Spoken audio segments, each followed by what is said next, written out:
Okay, so we have our best team down to be awarded by, of course, our judge. We have Ma'am Aguen de la Cruz.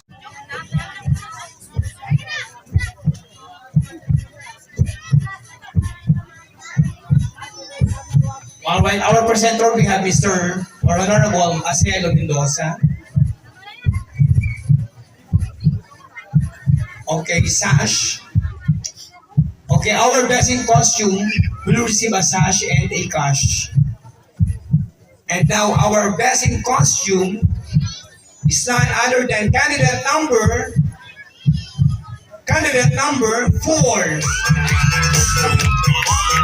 Risa Caracal.